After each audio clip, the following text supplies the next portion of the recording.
Hey guys, welcome to another recap from New Zealand's biggest gap year, where a few years ago, my partner Robin and I headed out on the road to do 365 days of 365 activities in New Zealand. And on day 210, we went to one of the best hidden gems of the South Island, which is Washpen Falls. So check out the rest of the video to see what the experience is like. And then at the end of the video, join me at the end for more information and comments and questions that were asked during the first publication of this video. All right, guys, I'll see you towards the end.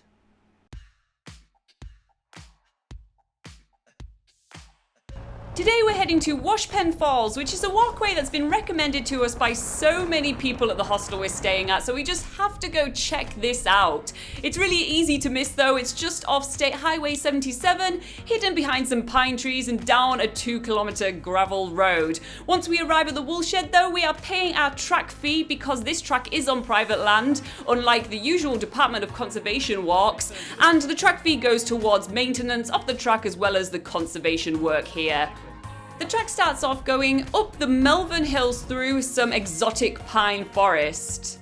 Where we started the track, there was a little leaflet showing the 23 points of interest to see around this 2-hour loop walk. And one of the points of interest that we're seeing is this absolutely huge volcanic boulder. This volcanic lava boulder was blown here about 89 million years ago when the hills were formed by a volcanic eruption. The boulder was buried but then exposed again by glaciers during the last ice age.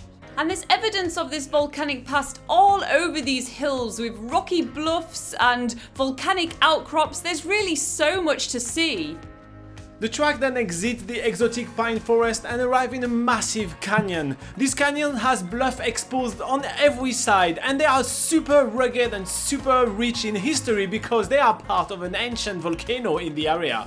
But one of the best things about hiking in a volcanic area is that the soil around volcanoes is super rich, making it a paradise for any local fauna and flora to thrive here. So there is heaps of type of plants, from mini ferns to super tall trees. It's awesome.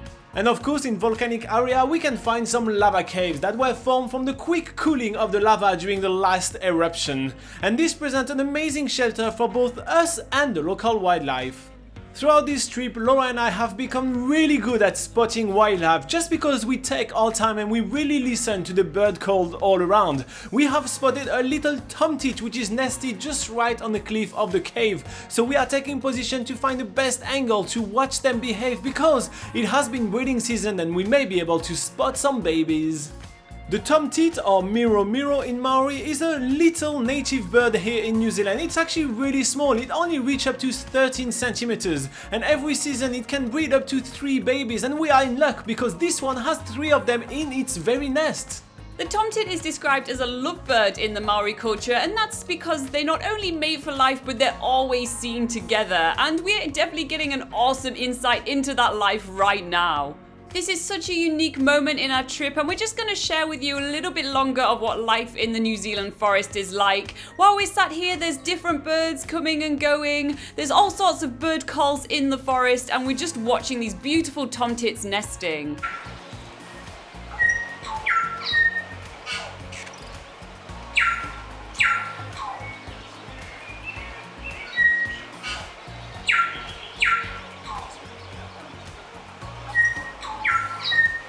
Moving on, we make our final ascent up this canyon, and on the way we see a little waterfall, but this is not the Washpen Falls, this is a waterfall called the Armchair Waterfall, which is very nice. And then we make our way up to this amazing viewpoint where Robin can't help himself. Am I almighty? Yes! The echoes from up here are amazing, as are the views. We can see all the way across the Canterbury Plains, which is the flattest part of New Zealand, and we can even see across those plains out to the ocean. Reaching the top point of our hike is also marking the halfway point of our hike, and because this is a loop track, we are going to be going down the canyon on the other side of the cliff, promising a very different hike on the way down.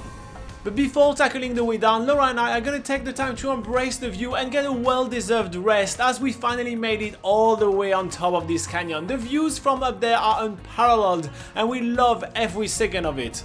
And now that we are well rested, it's time for a really steep way down. I cannot unface enough how steep is the way down. We are almost going straight down the cliff. It starts by going through a bit of a field and then straight away right into the native bush on the cliff between a little bit of stairs and a lot of really steep walking tracks.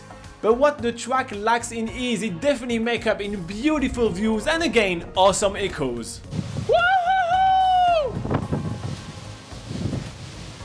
We finally reached Washpen Falls. This is the waterfall that the track is named after, and we can definitely see why. It is a super amazing highlight of this walk, and we have different viewpoints of it from the side as well as right at the base of the waterfall. It's a picturesque long drop waterfall with the water being crystal clear, so it's super inviting and it doesn't take me long for me to take off my shoes and go for a little bit of a paddle in the pool. The water is icy cold, so I'm quickly putting back on my shoes and getting on with the rest of the track. In between all the lava caves, the native plants, the birds, the waterfalls, we realised that we've actually missed few of the points on our 23 point of interest map. We have missed that there's actually a Maori campsite remains with an oven where they used to cook moa bones, so keep an eye for that one as well, because we missed that. But that just goes to show how much there is to see at Washpen Falls.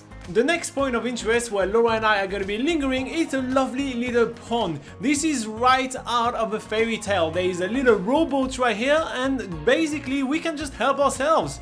So Laura is feeling like a real princess while I, the Prince Charming, is rowing her around the pond. She's seriously giggling all the way. She looks so giddy and happy right now. It's ridiculous how something as simple as that is making her so happy. But to be quite honest, it doesn't take us really long to do all around the little pond, so as soon as we're exiting, we are making our way back onto the track. It's a very short walk back to the camper van and we are now making our way back to our hostel for tonight. I get into the rowing boat with Robin. Robin is rowing and it feels like so romantic. It's amazing. I feel super giddy. It's like a movie. So yeah, now I have my boyfriend rowing the boat for me and I feel like a freaking princess, like sat on the end of the boat like, come on darling, get us around the pond. I don't know. But I feel really like some sort of princess right now, and I probably look like one, let's be honest.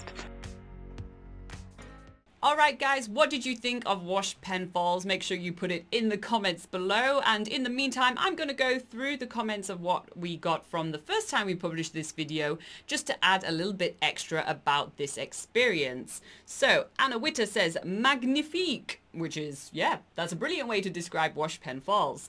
Why in the World says, thanks for making this vid. A guy at work told me about this waterfall, but I forgot all about it.